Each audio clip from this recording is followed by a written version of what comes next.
الحمد لله نحمده ونستعينه ونستغفره ونؤمن به ونتوكل عليه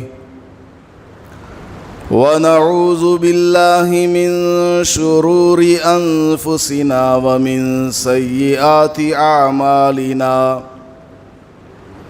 من يهده الله فلا مضل له ومن يضلله فلا هادي له ونشهد أن لا إله إلا الله وحده لا شريك له ونشهد أن سيدنا ومولانا محمدًا عبده ورسوله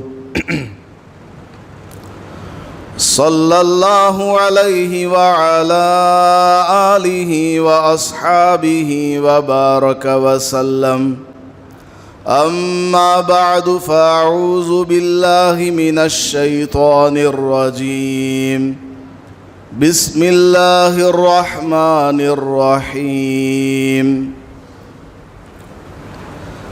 يا أيها الذين آمنوا قوا أنفسكم وأهليكم نارا وقودها الناس والحجارة عليها ملائكة غلاظ شداد لا يعصون الله ما أمرهم ويفعلون ما يؤمرون. بارك الله لنا ولكم في القرآن المجيد والفرقان الحميد. رب اشرح لي صدري ويسر لي أمري واحلل عقدة من لساني يفقه قولي. معزز سامعین کرام، ابھی اسکول کے بچوں کی چھٹیاں ختم ہو رہی ہیں اور ان کے نئے تعلیمی سال کا آغاز ہونے والا ہے۔ دنیاوی اعتبار سے ہمارے بچوں کی ترقی کے لیے دنیاوی تعلیم کا ہونا نہایت ضروری ہے۔ آپ جب کسی آفس میں جاتے ہیں، کسی ڈپارٹمنٹ میں جاتے ہیں، اکثر و بیشتر آپ کو وہاں ہمارے ایمان والے بھائی کام کرتے ہوئے بہت ہی کم تعداد میں نظر آتے ہیں، جبکہ اسلام نے تعلیم کے اوپر بہت ہی زیادہ زور دیا ہے۔ اصل علم تو آخرت کا علم ہے، قرآن اور حدیث کا علم ہے، لیکن دنیاوی اعتبار سے دنیاوی زندگی کے تقاضوں کو پورا کرنے کے لیے دنیاوی تعلیم کا ہونا یہ بھی ایک اہم ضرورت ہے۔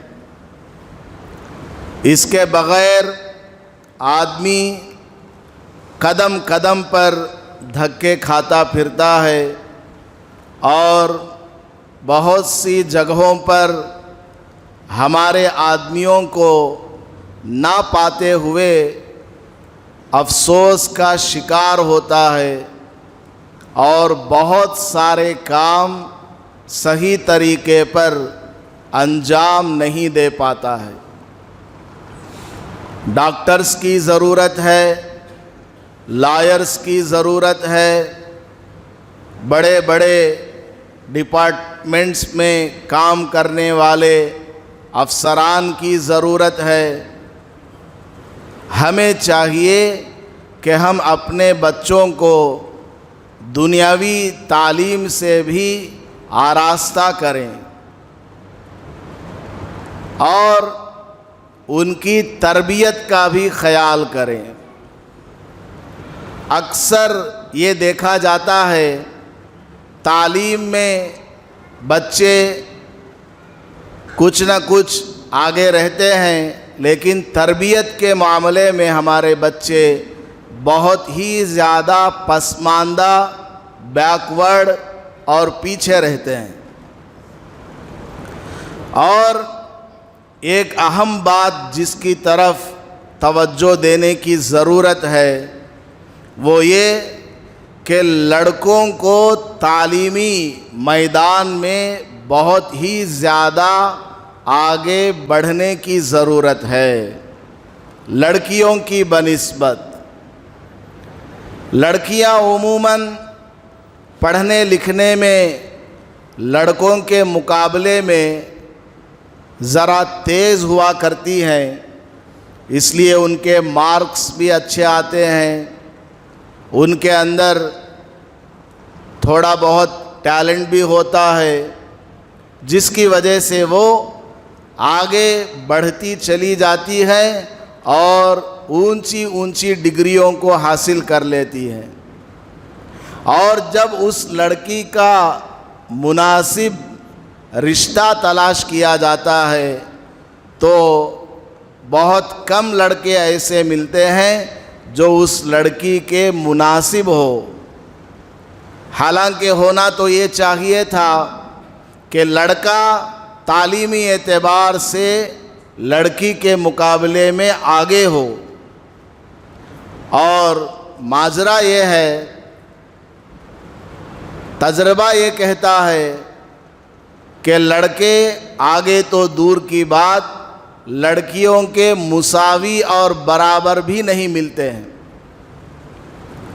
اس لیے اخبارات میں اور بھی سوشل میڈیا کے واسطے سے خبریں آتی رہتی ہیں کہ ہماری بچی کسی غیر کے ساتھ رشتہ قائم کر کے چلی گئی۔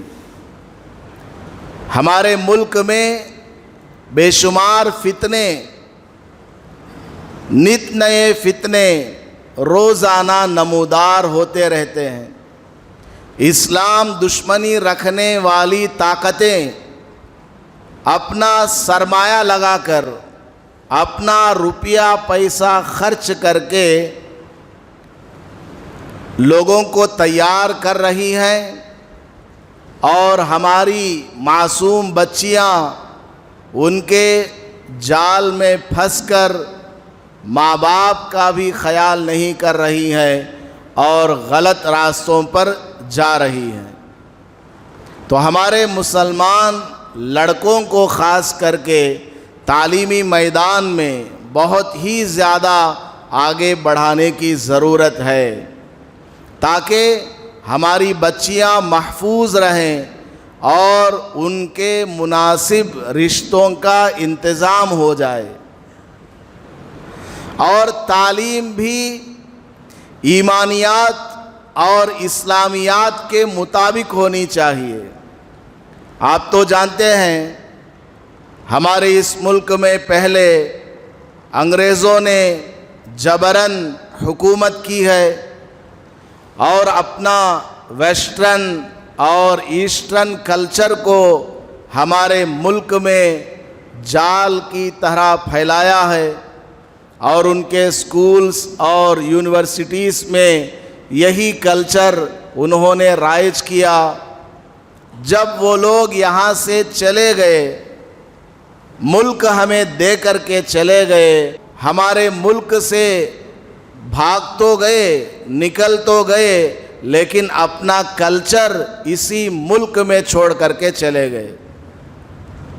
ان کا ایسٹرن اور ویسٹرن کلچر جس میں نہ باپ کا پتہ ہے نہ ماں کا پتہ ہے، جس میں پردے کا کوئی خیال نہیں، جس میں بہن میں بیٹی میں بہو میں کوئی فرق اور امتیاز نہیں، جانوروں کی طرح زندگی گزارنے والا کلچر انہوں نے ہمارے ملک میں چھوڑا۔ ہمارے ملک میں رہنے والے مختلف مذاہب کو فالو کرنے والے لوگوں کے جو عقیدے تھے، جو بیلیفز تھے، ان سے ان عقائد کو نکالا، ان عقائد سے باہر نکالا اور ان کی نظروں کے سامنے دنیا ہی کو رکھا۔ دین کیا ہے، دھرم کیا ہے، عقیدہ کیا ہے، آستھا کیا چیز ہے، یہ لوگوں کے دلوں سے جاتی رہی۔ صرف مسلمانوں ہی میں نہیں، غیروں پر بھی ان کی بڑی محنت چلی، جس کی وجہ سے ہمارا ہندوستان کا کلچر بدل گیا ہے۔ تو اسکولوں کے اندر وہی کلچر آج بھی رائج ہے۔ بچیوں کا یونیفارم آپ دیکھ لیجئے، پیر کا اکثر حصہ نظر آتا رہتا ہے۔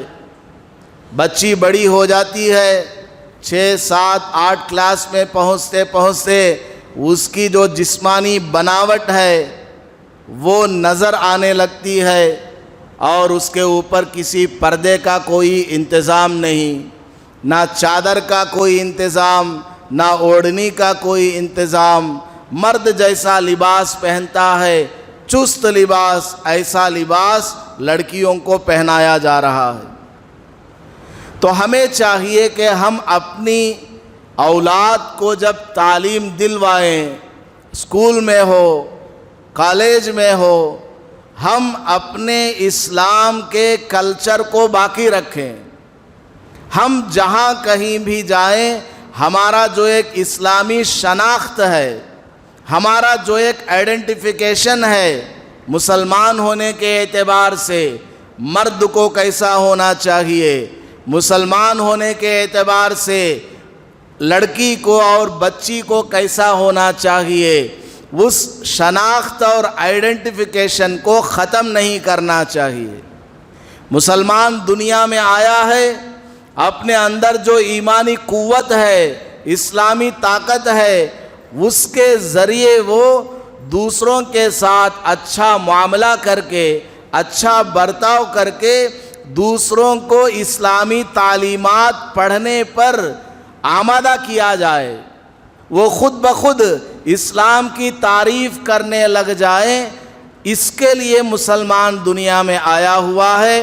لیکن افسوس کا مقام یہ ہے کہ آج مسلمان نے اپنا اسلام چھوڑ دیا، اپنا ایمان چھوڑا، غیروں کا کلچر اپنایا ہوا ہے۔ نہ ماں کو فکر ہے، نہ باپ کو فکر ہے کہ بچی کیسا ڈریس پہن رہی ہے، چست لباس اپنی بچیوں کو پہنایا جا رہا ہے۔ اسکول کا یونیفارم بھی ویسا، اور اسکول سے باہر آنے کے بعد گھر کے اندر رہن سہن بھی ایسا۔ ابھی کیا چل رہا ہے؟ 2022، آج سے تقریباً 17 سال پہلے الہ آباد میں حضرت مولانا محمد احمد صاحب دامت برکاتہم العالیہ نے ایک مرتبہ، ہم اس وقت اسٹوڈنٹ تھے، ہمیں حضرت نے نصیحت کرتے ہوئے فرمایا کہ بچوں، آج کل کا ماحول اتنا خراب ہے کہ بہن کو چاہیے کہ بھائی سے پردہ کرے۔ سمجھ رہے بات آپ؟ بہن کو چاہیے کہ وہ بھائی سے پردہ کرے، اس قدر خراب ماحول ہے۔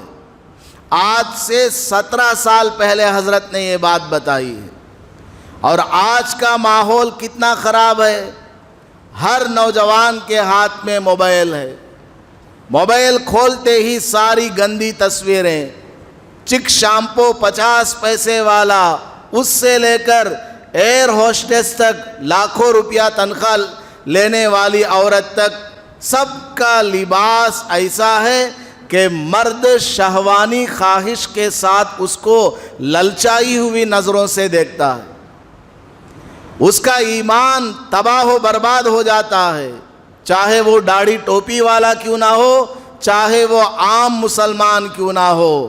دیندار ہو یا بے دین ہو، اگر اس کی نظر پڑ گئی اور اس نے اس نظر کی حفاظت نہیں کی تو اس کا ایمان بگڑ جاتا ہے، اس کے دل و دماغ کے خیالات بدل جاتے ہیں۔ اب لوگوں کو پیار سے سمجھایا جائے، بتایا جائے، ان کو مشورہ دیا جائے کہ آپ کی بچی کا لباس ایسا ہے کہ مرد بھی اس کو پہننا جائز نہیں ہے، چست لباس ایک دم جس میں جسمانی بناوٹ نظر آتی ہے، بنیان پہنایا جا رہا ہے لڑکیوں کو، اور بالکل ٹائٹ فٹنگ پینٹ پہنایا جا رہا ہے، اور بغیر کسی اوڑھنی کے بازاروں میں بھیجا جا رہا ہے۔ گھر سے اگر باہر ہماری بچی جاتی ہے مکمل پردے کے ساتھ اس کو جانا ہے، چاہے وہ بچی ابھی چھوٹی کیوں نہ ہو، بچپن سے ہی عادت ڈالنا کہ بچی تم لڑکی ہو، لڑکا نہیں ہو، تمہارا لباس بالکل پردے والا ہونا چاہیے، ڈھیلا ڈھالا ہونا چاہیے۔ پینٹ اور بنیان تو لڑکوں کا لباس ہے، لڑکیوں کا لباس ہے ہی نہیں۔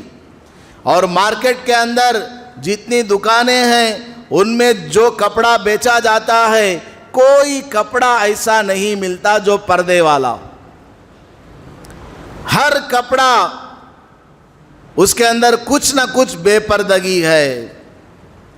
لڑکیوں کا لڑکوں کا سب ایک جیسا بنا دیا ہے کہ عورتیں جو ہیں لڑکوں کے بالکل میچ کرنے والی ہیں، ان کا مقابلہ کرنے والی ہیں، کسی میدان میں وہ پیچھے نہیں ہے، جسم کے میدان میں بھی ان کو بے پردہ کر کے چھوڑا جا رہا ہے۔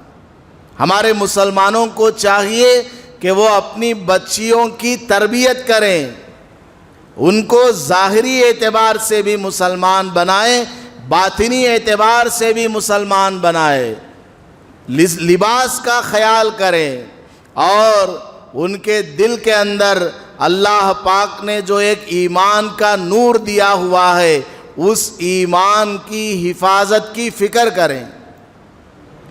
یہ نہ سمجھے کہ ابھی ہمارا بچہ چھوٹا ہے، بڑا ہوگا تو سیکھ لے گا، بچی ابھی چھوٹی ہے، اسکول میں پڑھ رہی ہے، بڑی ہو جائے گی خود بخود سیکھ لے گی۔ یہ زمانہ گیا، یہ زمانہ گیا۔ بچپن میں اگر ہم نے اپنے بچوں کی تعلیم اور تربیت کی طرف توجہ نہیں دی، بڑے ہو کر کے یہ کیا بنیں گے ہم اس کا اندازہ نہیں لگا سکتے۔ کالجوں کے اندر، یونیورسٹیز کے اندر جو واقعات پیش آ رہے ہیں، کالج کے دیندار اسٹوڈنٹس جو مسجد میں 5 وقت نماز پڑھنے آتے ہیں، وہ اپنی آنکھوں سے جو منظر دیکھتے ہیں وہ آ کر کے ہمیں سناتے ہیں، ان واقعات کو سن کر کے دل چاہتا ہے کہ ابھی مر جائیں، جی چاہتا ہے کہ شہر کی جو یہ زندگی ہے اس کو چھوڑ کر کسی گاؤں دیہات میں جا کر کے کھیتی باڑی کر لیں۔ اس قدر برے حالات کالج کے ہیں، یونیورسٹیز کے ہیں۔ ہماری لڑکیاں گھر سے نکلتی ہیں برقع پہن کر اور کالج میں جاتی ہے تو برقع اتر جاتا ہے، اور وہاں غیروں کے ساتھ اپنا تعلق قائم کر رہی ہیں، اور انٹرول میں کھانے پینے کے گیپ میں ان کے ساتھ گپ شپ ہے، گلے میں ہاتھ ڈالنا، گلا ملنا اور مخصوص اعضاء پر ہاتھ رکھنا، یہ سارے کام ہو رہے ہیں، اور ہم سمجھ رہے ہیں کہ ہماری بچی بہت دیندار ہے، برقعے کے ساتھ کالج کو جاتی ہے، برقعے کے ساتھ واپس آتی ہے۔ ارے بھائی وہاں کیا ہو رہا ہے آپ کو نہیں معلوم، آپ صرف اپنی نوکری میں لگے ہوئے ہیں، بزنس میں لگے ہوئے ہیں۔ اپنے بچوں کا بھی خیال کریں، اولاد کی تربیت کی طرف خیال کریں، بچپن سے ہی ان کی تربیت کی فکر کریں، ظاہری اعتبار سے بھی باطنی اعتبار سے بھی ان کو کامل مسلمان بنانے کے لیے ان کو اسلامی بنیادی عقائد بتائیں، اسلامک کلچر کیا ہے بتائیں، مسلمان کو دنیا میں کیوں آنا ہے، دنیا میں کیسے رہنا، مرنے کے بعد کہاں جانا، کس کو کیا جواب دینا ہے، یہ مقصد زندگی اپنی اولاد کو سمجھائے۔ یہ نہ سمجھے کہ بچے ابھی چھوٹے ہیں، بڑے ہو کر کے سیکھ لیں گے۔ حضرت عبداللہ ابن عباس رضی اللہ تعالی عنہما وہ فرماتے ہیں، کنت خلف النبی صلی اللہ علیہ وسلم یوماً، ایک دن میں رسول اللہ صلی اللہ علیہ وسلم کے ساتھ سفر میں سواری کے پیچھے بیٹھا ہوا تھا۔ حضور سامنے ہیں اونٹنی کے اوپر، ان کے پیچھے میں بیٹھا ہوا تھا۔ اس وقت ان کی عمر کیا ہے؟ شارحین حدیث بیان کرتے ہیں جس وقت حضرت عبداللہ ابن عباس رضی اللہ تعالی عنہما سواری پر بیٹھے ہوئے تھے، اس وقت ان کی عمر تقریباً 10 سال کی تھی۔ 10 سال، چھوٹا سا بچہ، 5 کلاس پڑھنے والا، سمجھ لیجئے گا اتنی عمر کا بچہ ہے، وہ بیٹھے ہوئے ہیں حضور کے پیچھے۔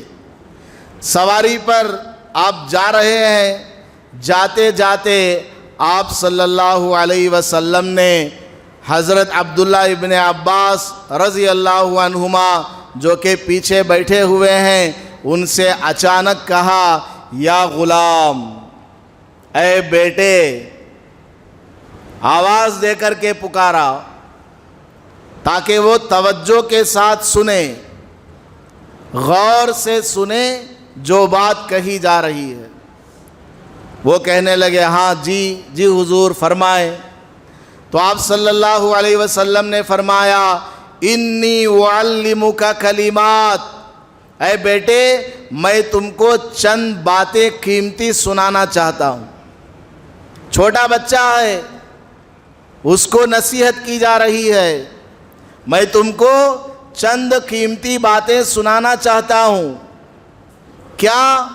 احفظ اللہ یحفظک، اے بیٹے اللہ کے احکامات کی حفاظت کرو، نماز کی حفاظت کرو، روزے کی حفاظت کرو، اگر تم مالدار ہو زکوٰۃ دو، اور مالدار ہو حج پر جاؤ، اللہ پاک کا جو بھی آرڈر ہے اس کی محافظت کرو، یعنی اس کو ادا کرو۔ اللہ نے جن چیزوں سے منع فرمایا ہے اس سے اپنے آپ کو بچا کر کے رکھو، تو کیا ہوگا؟ یحفظک، اللہ تعالیٰ تیری حفاظت کرے گا۔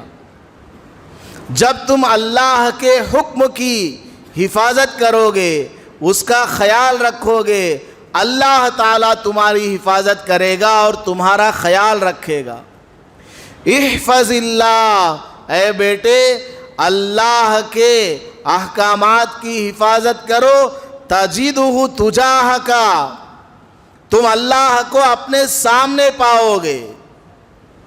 اللہ کا حکم اگر تم پورا کرتے ہوئے جا رہے ہو، اللہ کو تم اس کے سامنے، اپنے سامنے پاؤ گے۔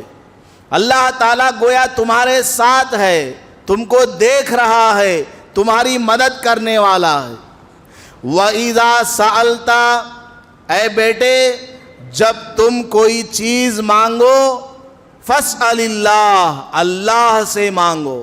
کوئی بھی چیز تم مانگنا چاہتے ہو، اللہ کے سامنے دستے سوال دراز کرو، اللہ سے مانگو۔ حتیٰ کہ روایات میں آتا ہے اگر جوتے کا تسمہ ٹوٹ گیا، یعنی چپل باندھنے کی جو جگہ ہے، پیر کے ابری ہوئی ہڈی پر باندھا جاتا ہے، اگر وہ بھی ٹوٹ گیا تو اس کے لیے بھی اللہ سے مدد طلب کرو، اللہ سے مانگو کہ اے اللہ مجھے یہ پریشانی آئی ہے، اس میں میری مدد فرما، اس کے بعد آگے کام کرو۔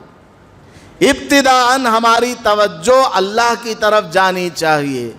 کتنی معمولی سی چیز ہے، اس کے لیے بھی کہا گیا کہ اللہ سے مانگو، اللہ سے سوال کرو۔ وَإِذَا اسْتَعَنْتَ، اے بیٹے جب تم مدد طلب کرو فاستعن باللہ، اللہ سے مدد طلب کرو، ظاہری مدد ہو یا باطنی مدد ہو، اس مدد کا تعلق مادی چیزوں کے ساتھ ہو یا غیر مادی چیزوں کے ساتھ ہو، ہر چیز میں اللہ سے مدد مانگو۔ اولاد نہیں ہے، اللہ کے سامنے ہاتھ پھیلایا، اللہ سے مدد مانگی۔ نوکری نہیں مل رہی ہے، اللہ سے مدد مانگی۔ دماغ تیز نہیں ہے، اللہ سے مدد مانگی۔ ہر کام میں اللہ سے مدد مانگنا سیکھو۔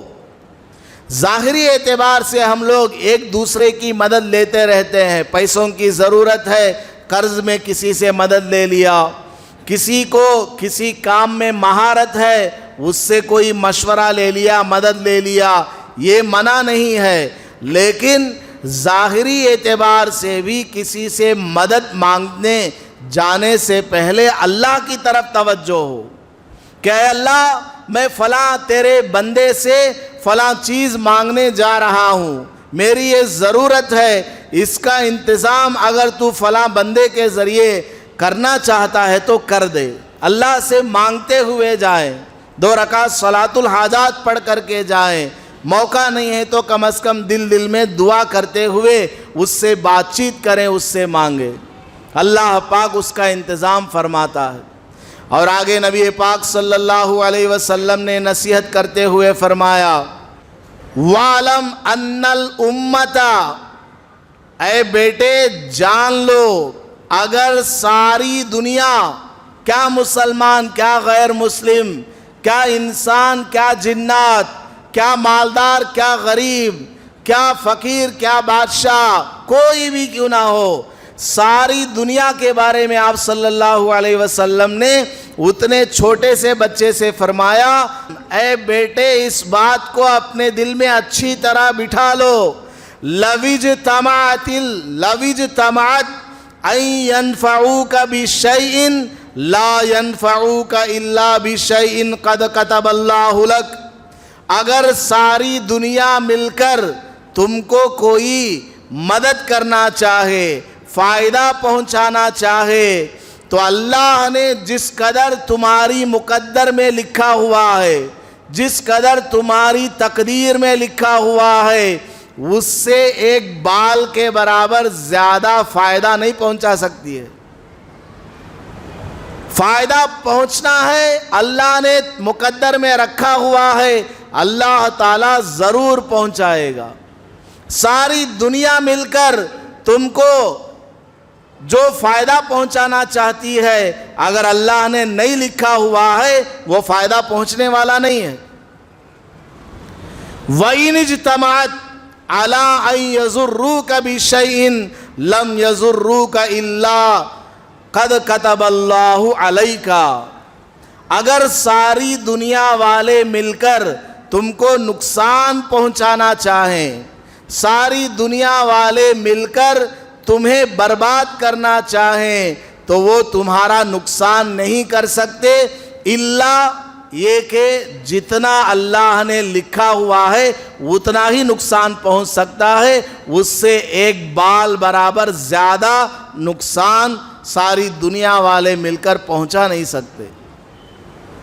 رفعت الاقلام، بیٹے دماغ میں اس بات کو بٹھا لو کہ تمہاری تقدیر لکھنے والے قلم اٹھا لیے گئے ہیں۔ جب بچہ ماں کے پیٹ میں ہوتا ہے، 4 مہینے گزر جاتے ہیں، اللہ تعالیٰ ایک فرشتے کو مقرر کرتا ہے، بھیجتا ہے، وہ فرشتہ آتا ہے، ماں کے پیٹ میں جو بچہ ہے اس کے لیے 4 باتیں لکھ کر کے جاتا ہے۔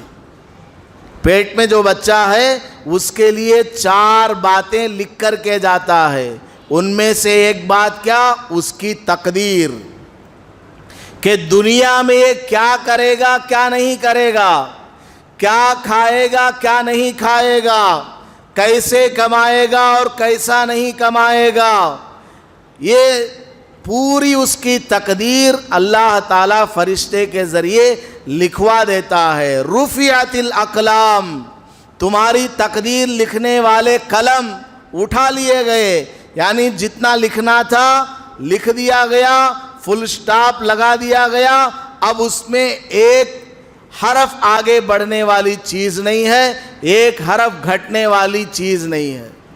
وَجَفَّتِ الصُّحُفُ، اور جن کاغذ کے اوپر تمہاری تقدیر لکھی گئی ہے وہ کاغذ بالکل سوکھ چکے ہیں، یعنی اس میں کوئی حرف اب مٹنے والا نہیں ہے، بالکل پتھر کی لکیر کی طرح وہ محفوظ ہیں۔ لہٰذا اے بیٹے تم اپنا یقین اللہ سے بناؤ، اپنا تعلق اللہ سے جوڑو۔ دنیا میں جو کچھ ہوتا ہے، ہو رہا ہے، ہونے والا ہے یا ہو چکا ہے، سب اللہ کے حکم سے ہے۔ ما شاء اللہ کانا، اللہ جو چاہتا ہے وہی ہوتا ہے، وما لم یشاء لم یکن، اور اللہ جو نہیں چاہتا وہ کبھی ہو نہیں سکتا۔ تو ہم اپنے بچوں کو، اپنی اولاد کو اسکول کی تعلیم میں اور یونیورسٹیز کی تعلیم میں، کالج کی تعلیم میں بھیجتے ہیں، ضرور بھیجیں، اعلیٰ سے اعلیٰ تعلیم دلوائیں، اعلیٰ سے اعلیٰ ڈگریاں ان کو حاصل کرائیں، اونچے اونچے پوسٹ پر ہمارے مسلمان بچے پہنچیں، لیکن ساتھ میں ان کے ایمان کی فکر کریں، اسلام کی فکر کریں۔ حضرت ابراہیم علیہ السلام نے خانہ کعبہ کی تعمیر مکمل کی تو اس کے بعد جو دعائیں مانگی ان میں ایک دعا یہ بھی ہے، ربنا وجعلنا مسلمین لک، اے اللہ ہمیں تو تیری فرما برداری کرنے والا بنا، اے اللہ ہمیں تو تیری فرما برداری کرنے والا بنا، صرف ہمیں نہیں بلکہ ہماری جو ذریت ہے، ہماری جو نسل ہے جو قیامت تک چلنے والی ہے، اے اللہ ہماری اس نسل کی بھی حفاظت فرما، مسلمین، مسلمان بن کر کے یہ زندگی گزاریں، اے اللہ ایسی توفیق عطا فرما۔ حضرت ابراہیم علیہ السلام دعائیں مانگ رہے ہیں، تو اپنی اولاد کو دنیاوی تعلیم جتنا دلوانا چاہیں دلوائیں، لیکن ان کو چاہے اسکول میں جائے، کالج میں جائے، یونیورسٹیز میں جائے، آفس میں جائے، کسی بڑے ڈپارٹمنٹ میں جائے، ان کو یہ نہیں بھولنا چاہیے کہ وہ مسلمان ہے۔ جب اسکول ختم ہو تو اس کو آ کر کے اللہ کے سامنے کھڑا ہونا ہے، ہاتھ باندھ کر کے سجدے میں اپنی پیشانی رگڑ کر کے اللہ کے سامنے اپنے آپ کو سپرد کرنا ہے، اور مرنے کے بعد اللہ کے سامنے اس کو کھڑا ہونا ہے اور اللہ کے پوچھے جانے والے سوالوں کا جواب دینا ہے۔ یہ دنیا اور دنیا کے اندر جو تعلیم ہے یہ سب مادیت پرست تعلیم ہے، انسان کو میٹیریلسٹ بنانے والی یہ تعلیم ہے۔ جو بھی اس کو پڑھایا جاتا ہے، سکھایا جاتا ہے، اس کا ٹارگٹ کیا، مقصد کیا، پیسہ کمانا ہے، کسی بھی طرح ہو پیسہ کمانا ہے۔ کوئی 0.1% ٹیچر ایسا ہوتا ہے اور کوئی 0.1% پورشن ایسا ہوتا ہے جس میں اس کو انسان ہونا بتایا جاتا ہے، جس میں اس کو یہ سکھایا جاتا ہے کہ تم انسان ہو، انسان بن کر کے لوگوں کی خدمت کرو، سوشل سروس کرو، ورنہ 99% یہی سکھایا جاتا ہے ایسٹرن کلچر اور ویسٹرن کلچر، اور دنیا کس طریقے سے حاصل کرنا ہے، دنیا کر کے بچوں کا ذہن بچپن سے ہی خراب کیا جاتا۔ حضرت شیخ الحدیث مولانا زکریا صاحب رحمۃ اللہ علیہ فضائل اعمال کو جنہوں نے لکھا ہے، اور بھی بڑی بڑی کتابیں حضرت نے لکھی ہیں، 20 والیومز کے اندر حضرت کی عربی زبان کے اندر کتابیں ہیں۔ ملک عرب کے رہنے والے ہمارے حضرت شیخ زکریا صاحب رحمۃ اللہ علیہ کی عربی میں لکھی ہوئی کتابوں کو پڑھتے ہیں۔ یہ تو عوام کے لیے ایک چھوٹی سی کتاب حضرت نے لکھ کر کے دی ہے، فضائل اعمال۔ وہ فرماتے ہیں جب میں چھوٹا سا تھا میرے والد صاحب رات میں